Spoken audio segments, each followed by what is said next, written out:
What's going on, everybody? Justin Zane here, your WWE 2K World Heavyweight Champion, along with the hilarious, handsome, funny, and sometimes unpredictable Divine Grace Sid Meister Swami, Universal Champion of Magic the Gathering, and the Advocate for the Conqueror, the Assassin, Blue Balls, coming soon to Suplex City. Yes, and you also forgot to mention that your Worms Armageddon Heavyweight Champion, of course. Oh yeah, that too. How did you forget that for the past two videos? I haven't been playing Worms as much lately. I haven't had anybody that wanted to step to the champ, so... Sometimes you forget. Sometimes you forget you have a championship because you've been a champion for so long. Happened to Bruno Sammartino. He used to show up to championship matches without the belt. He was like, "Oh shit, I left it at home." That's cool. You're not gonna win anyways. So, because I'm fucking Bruno Sammartino. But anyway, welcome today to another predictions video, and for this predictions video, we will be giving our predictions for the returning WWE pay-per-view known as No Mercy. Oh yeah, baby. No Mercy is the SmackDown pay-per-view for this month. And as we all know... Oh, sorry. We didn't introduce Leo Lames. Yes, our dog. The road dog, Leo Lames. It's been so long since we ever... Alright, stop whining, Leo. We introduced you. Shut the fuck up. Oh, he wants me to roll the window down. That's what... Oh, yeah. It's been so long since No Mercy has ever shown up on pay-per-view. Last time it showed on pay-per-view was about 8 years ago, back in 2008. Yeah, it's been a grip since 2008. We're talking 8 years. No Way Out is back, though. No Mercy. Oh, sorry, No Mercy. No Way Out will be soon, too, though. Yeah, maybe, if they're bringing that back, too. It's 6 o'clock again, you motherfuckers! and as of October 5th of 2006, it marked the 8-year anniversary of the 2008 No Mercy, with a huge main event back then, which featured Chris Jericho and the showstopper Shawn Michaels competing for the World Heavyweight Championship in a ladder match. Dude, that's amazing. That's my favorite wrestler of all time against your favorite wrestler of all time. Yep. Now fast forward 8 years later, and we got a pretty stacked card with a lot. But we're not gonna have Shawn Michaels or Chris Jericho on it, unfortunately. Yeah, because Shawn's retired and Chris Jericho's on. Who knows? They might show up though. Yeah. Doubt it, but... Yeah, doubt it, because I don't think Shawn Michaels would ever show up on a SmackDown pay-per-view. You don't think so? Nah. But anyway, we're here to give our predictions for the matches that are happening at this year's No Mercy. And we're going to start things off with the kickoff show match, which is Jack Swagger versus Baron Corbin. Oh, man. You know I loves me some Baron Corbin. And... we all saw what happened on fucking SmackDown Tuesday. Baron Corbin got screwed. So he's going to be pissed. And he is going to tear Jack Swagger a new asshole. Oh. Guaranteed. Oh, man. I for one, have to totally agree. Because, indeed, Baron Corbin really got screwed over on SmackDown last night. On Tuesday. Because Baron Corbin was trying to crawl for the ropes to try to break the Patriot lock. But as Baron Corbin was trying to crawl over, Baron Corbin's wrist was in the match so much that the referee counted as a tap. So he ended the match with Jack Swagger getting the victory. It was clearly not a tap. He was not tapping. He was clawing for the ropes. And not only that, he was clawing with his wrist. It was really weird. He had his hand out like this with his fucking palm facing forward to the rope, reaching out for it, and he was like clawing with his wrist, trying to drag himself by his wrist. That referee's a fucking idiot. Who was that? Was that referee Mike Chioda? No, I think that was referee Chad Patton, I believe, but I don't really know. Yeah, that guy. But or it could be a referee. I don't know whose name it is. That would have never happened if superstar Lil Nate's Charles Robinson was the referee in that match. That's for damn sure. Well, I'm sure probably Charles Robinson probably made the same stupid call. Just like he made a stupid call back at Payback. Oh, yeah, that's true. But that was against Natalia, man. It was supposed to be like the screw job, I guess, because and fucking Charlotte was like, Ric Flair, what's up, Leo? What you talking about? But for my prediction on this one, Baron Corbin is really going to slaughter Jack Swagger. Because knowing Baron Corbin, he does not take lightly of being screwed over.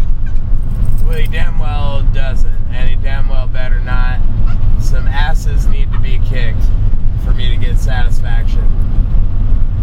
Yep. So I predict Baron Corbin. Yep. And you predict? Baron Corbin. Oh boy. So Jack Swagger, you just broke the number one rule. Don't kick off the lone wolf. Right. Because now the lone wolf is going to come back and bite you. That's some day one shit, man. You don't fuck with the lone wolf, Baron Corbin, man. That's true.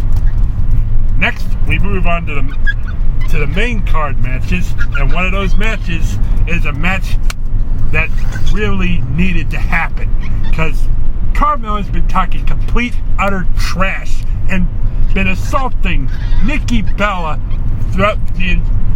ever since Nikki Bella returned at SummerSlam. Now, things are finally going to be settled when Nikki Bella goes one-on-one with that Staten Island freaking so-called Staten Island princess. Weren't Carmella and Nikki Bella on the same team at SummerSlam? No, they were not.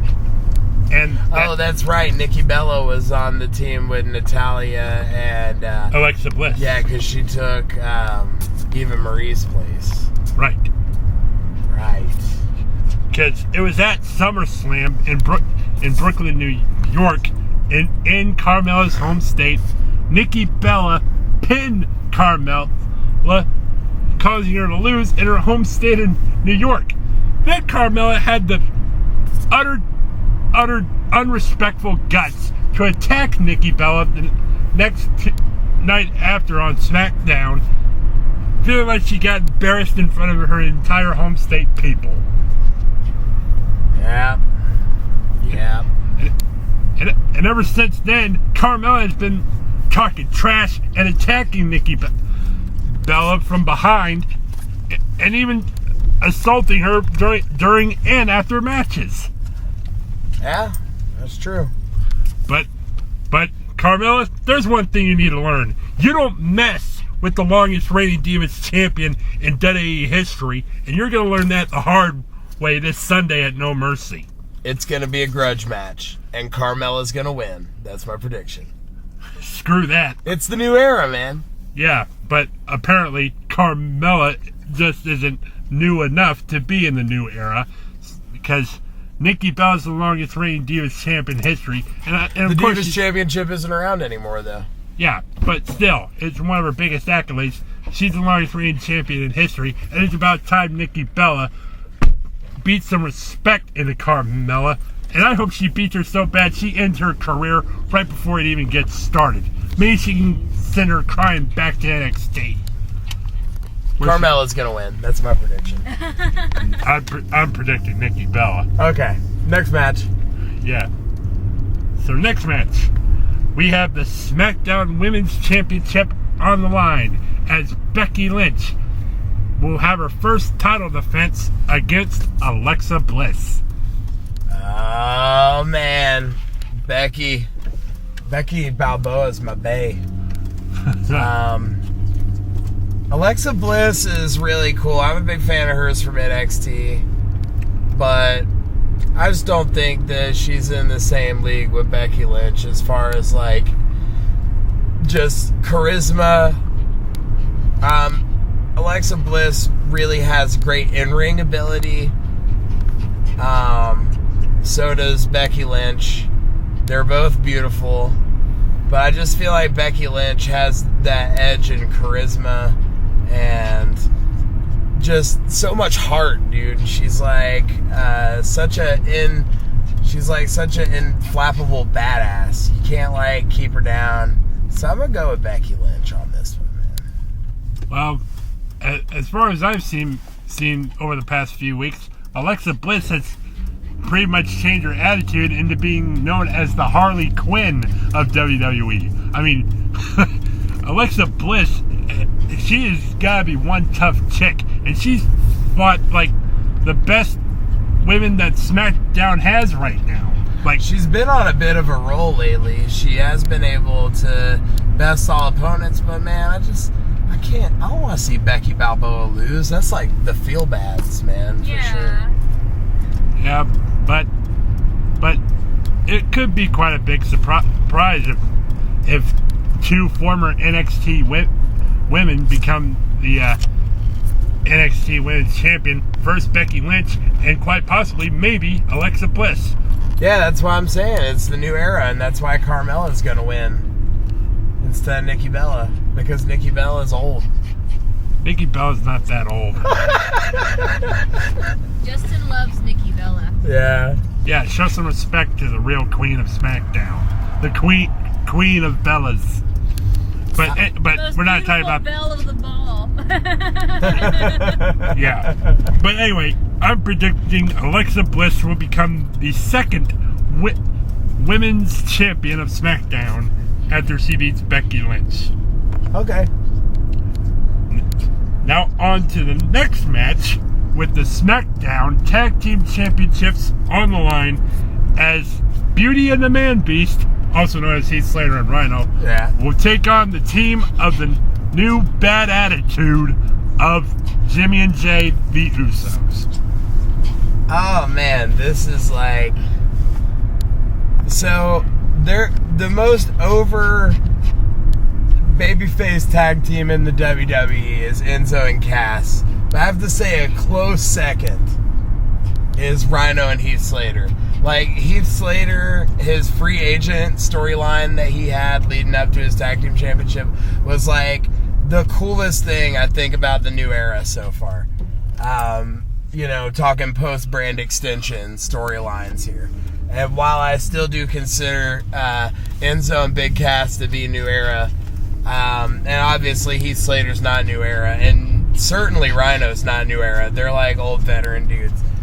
But them being as a team and just this new era has been awesome for Heath Slater.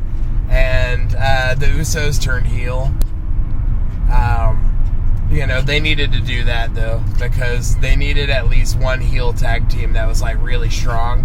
And the Usos are a really strong tag team. They're former tag team champions.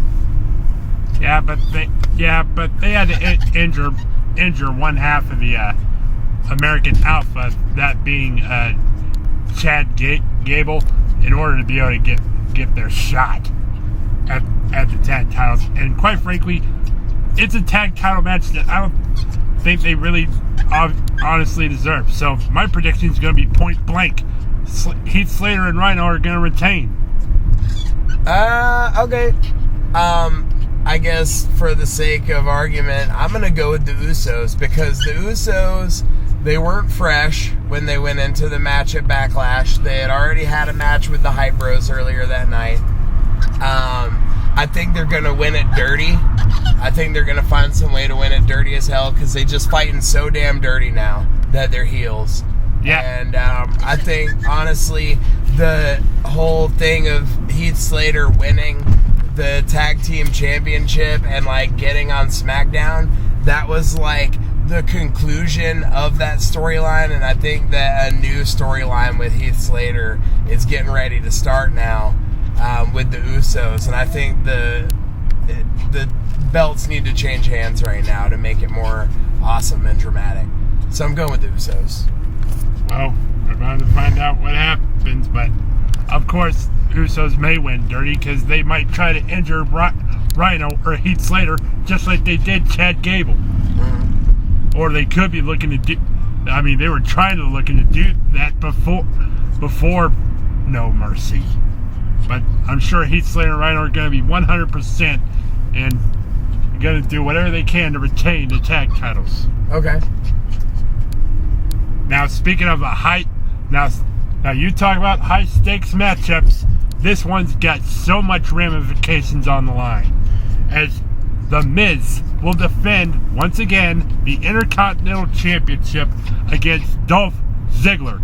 But here's the big news about it. If Dolph Ziggler loses, he's done. He is officially retiring. Yeah. It's title versus career at No Mercy. Dude, this storyline with The Miz and Dolph Ziggler has been so awesome so far. The Miz is like hotter now than he's probably ever been, and that includes when he main evented WrestleMania. I think he's better now even than he was then. Dolph Ziggler, I never liked him as a face, but I'm kind of like really getting behind him now, especially after his promo he did during the Miz TV on this past Tuesday SmackDown. Like, I'm getting behind Dolph. And I said a couple weeks ago, I was just like, man, he should just retire. He needs to turn heel or just fucking get out. I don't care about him anymore. And I'm sorry I said that, Dolph. I know you didn't hear that, and you probably don't care. But I'm sorry I said that because I'm totally into you again. I'm behind you 100%. The shit with The Miz and Maurice, I haven't seen something like this since fucking like Triple H and Stephanie McMahon. That's how dominant a heel like fucking The Miz has been. The dude is a fucking smarmy piece of shit with a super hot wife that helps him cheat and looks like it just makes him look like such a sniveling coward, dude. And when you call him a coward, he got mad and he started crying and yelling at Daniel Bryan, and that was fucking great. Oh my god, this is the match that I'm most excited for. On SmackDown right now, this is my favorite thing going on, and this is the match I'm most excited for No Mercy. Yeah, and this is all, and this is more than just about the Intercontinental title. It's Dolph Ziggler's career. I mean, look back at everything Dolph Ziggler has done. He was a golf caddy. Then he became a cheerleader for one of the most underrated tag teams in WWE history, known as the Spirit Squad. The Spirit Squad! Speaking of which, who returned to SmackDown on Tuesday to try to reminisce in the old memories with Dolph Ziggler, but as well as kick his ass. Yeah, the Spirit Squad kind of turned their backs on Dolph. Or what's left of the Spirit Squad. Yeah. I wonder what happened to the others. But Probably went to different careers. Then we come to the times where Dolph Ziggler has been a multi-time world champion, and not to mention his biggest highlight, being the only lone survivor in the Team Cena versus Team Authority match at Survivor Series in 2014, and actually won thanks to the help of Sting. But all of that could quite come to a screeching halt and end if The Miz beats him at No Mercy. And I'm predicting, and Dolph, I respect the heck out of you. I appreciate everything that you did in your career, but quite frankly, he says that your career will now end. The time's coming for you, Dolph. So it's about time you start hanging up those boots. Because are really sexy boots. Because I'm predicting. Just whip them out when you know you have a nice girl over. I'm predicting The Miz will do whatever he can in order to retain and send Dolph packing. Yeah. I think The Miz will win it too. I don't see how Dolph can beat him if Maurice helps him cheat. If Maurice is there in any way, I don't think, unless, of course, he gets help. And we know it's not going to be Sting this time. Yeah, it's not going to be Sting. And we know it's not going to be a Spirit Squad, because you see whose side the Spirit Squad was on SmackDown Tuesday. He's going to have some weird friend come and help him out. But I don't know who that weird friend is. Miz is just he's an invincible coward, dude. You can't beat him. We'll find out what happens at No Mercy. Next, we have a match that Pause was... it. Oh. Well, it looks like we're taking a little break here. We are.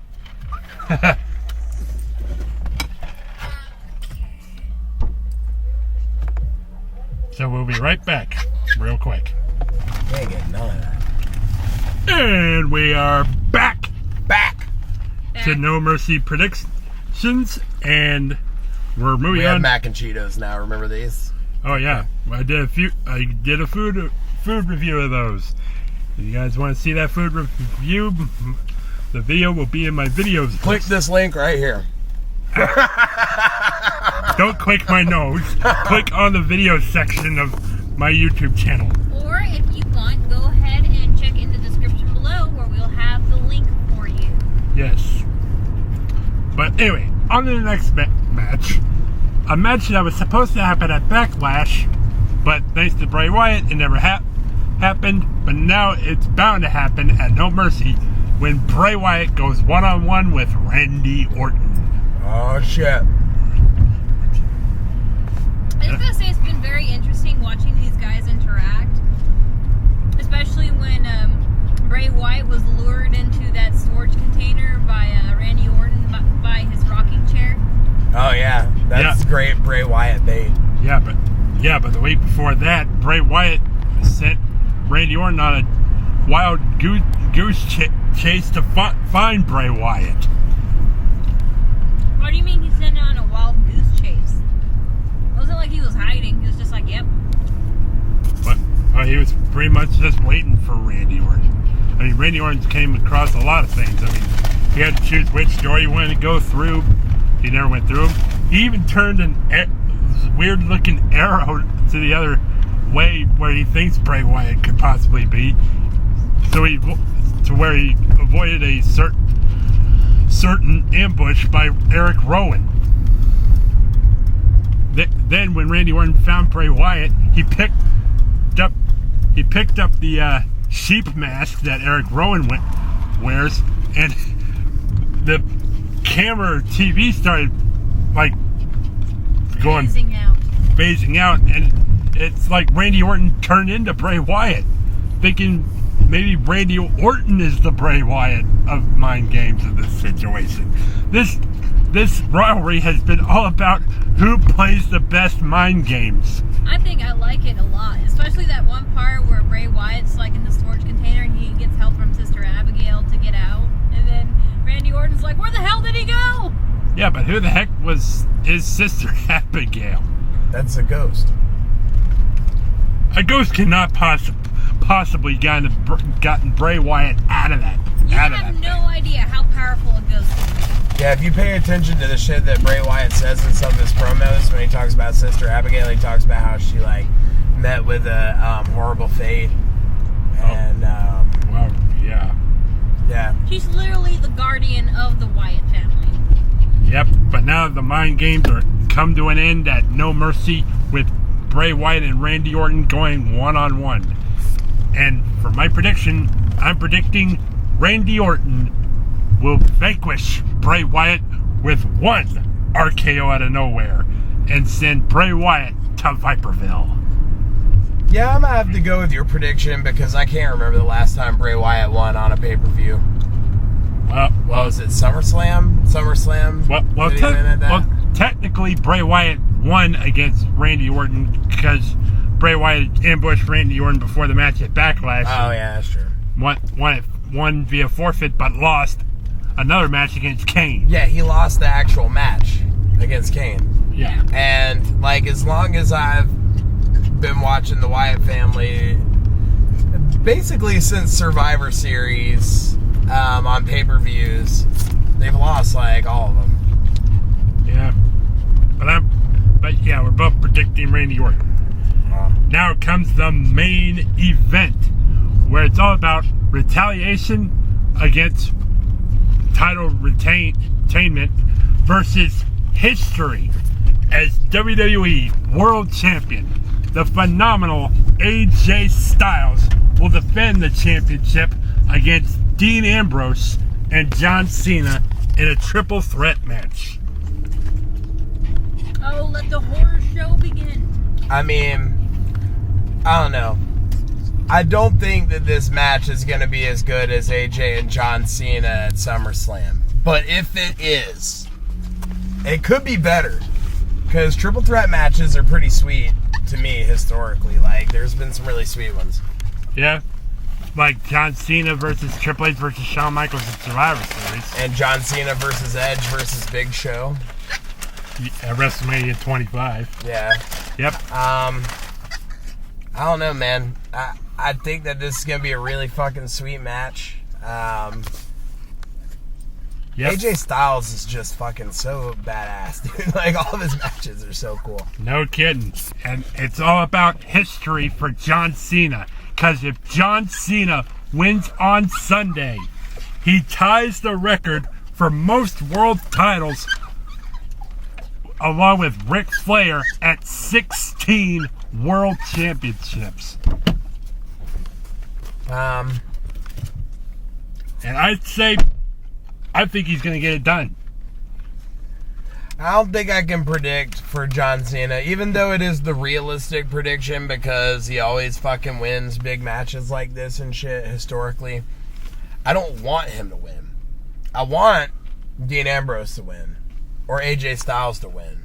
But I'm going to predict John Cena because it's the most realistic choice. How about you, Bella? Come back to me. Huh? Come back to me. All right, y'all. That's the fucking No Mercy predictions. Thank you. Fuck you. Bye. Thanks for joining us, guys.